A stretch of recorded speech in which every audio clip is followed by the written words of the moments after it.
भारत में लोग इतने ज़्यादा ग्रुप्स, ऑर्गेनाइजेशंस, जाति, धर्म और नेताओं से क्यों जुड़ते हैं? क्या यह केवल गर्व की बात है या इसके पीछे कोई गहरा मनोवैज्ञानिक कारण छिपा है? सच ये है कि इंसान का ग्रुप से जुड़ना कमजोरी नहीं है, बल्कि एक बायोलॉजिकल सच है। प्राचीन समय में जो लोग समूह में रहते थे, उनके बचने की संभावना ज्यादा होती थी। समूह उन्हें सुरक्षा देता था, संसाधन देता था और पहचान देता था। इसलिए आज भी हमारा दिमाग स्वाभाविक रूप से ग्रुप की ओर आकर्षित होता है। लेकिन समस्या तब शुरू होती है जब यही प्राकृतिक प्रवृत्ति पावर और दिखावे का साधन बन जाती है।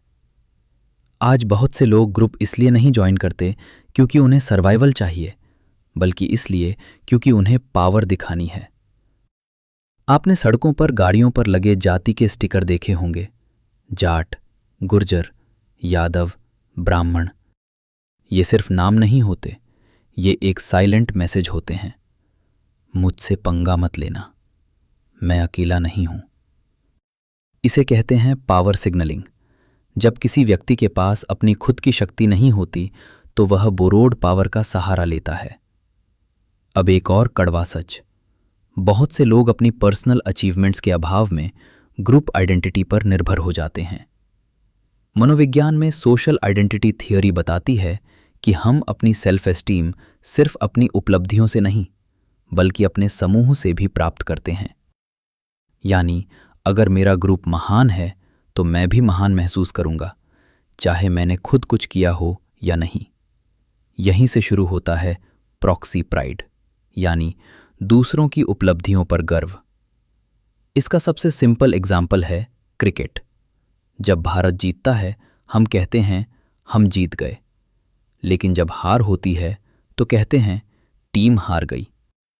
इसे कहते हैं बास्किंग इन रिफ्लेक्टेड ग्लोरी। अब सोचिए, जब यही बिहेवियर जाति, धर्म और इतिहास में आ जाता है तो क्या होता है?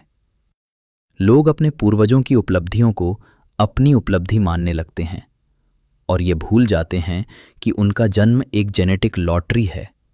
उन्होंने कुछ नहीं किया, बस उसी में पैदा हुए। अब बात करते हैं हीरो वर्शिप की। भारत में लोग नेताओं, एक्टर्स और क्रिकेटर्स को भगवान बना देते हैं। उनके लिए लड़ते हैं, उनके लिए झगड़ते हैं। ऐसा क्यों? क्योंकि जब व्यक्ति खुद को पावरलेस महसूस करता है तो वह एक हीरो ढूंढता है जिसमें वह अपनी उम्मीदें डाल सके। धीरे धीरे वह उस हीरो की सफलता में अपनी सफलता देखने लगता है। लेकिन यहां एक खतरा है, क्रिटिकल थिंकिंग खत्म हो जाती है। फिर हीरो कभी गलत नहीं होता, उसका हर फैसला मास्टर स्ट्रोक बन जाता है। यहीं से शुरू होता है पर्सनैलिटी कल्चर, और यह अक्सर खतरनाक होता है। अब सबसे महत्वपूर्ण सवाल, जब कोई व्यक्ति अपने ग्रुप या हीरो की आलोचना सुनता है तो वह इतना एग्रेसिव क्यों हो जाता है? इसके पीछे दो कारण हैं, कलेक्टिव नार्सिसिज्म और आइडेंटिटी फ्यूजन। कलेक्टिव नार्सिसिज्म में व्यक्ति को लगता है कि उसका ग्रुप सबसे महान है, लेकिन दुनिया उसे पहचान नहीं रही। और आइडेंटिटी फ्यूजन में व्यक्ति और उसका ग्रुप एक ही हो जाते हैं। ऐसे में ग्रुप की आलोचना व्यक्ति को अपने ऊपर हमला लगती है, और अगर उसका ग्रुप गलत निकला तो उसका पूरा बिलीफ सिस्टम टूट सकता है। इस सच से बचने के लिए वो सच बोलने वाले पर हमला करता है। डिजिटल दुनिया ने समस्या को और बढ़ा दिया है। सोशल मीडिया, व्हाट्सएप, ये सब एको चेंबर्स बना देते हैं, जहां व्यक्ति को सिर्फ वही दिखता है जो वो पहले से मानता है। कोई चैलेंज नहीं, कोई सवाल नहीं, और धीरे धीरे उसकी सोच और एक्सट्रीम हो जाती है। अब सवाल है, समाधान क्या है? समाधान सिंपल है, लेकिन आसान नहीं। पहला, अपनी खुद की पहचान बनाओ। ऐसी पहचान जिसे किसी टैग की जरूरत ना हो।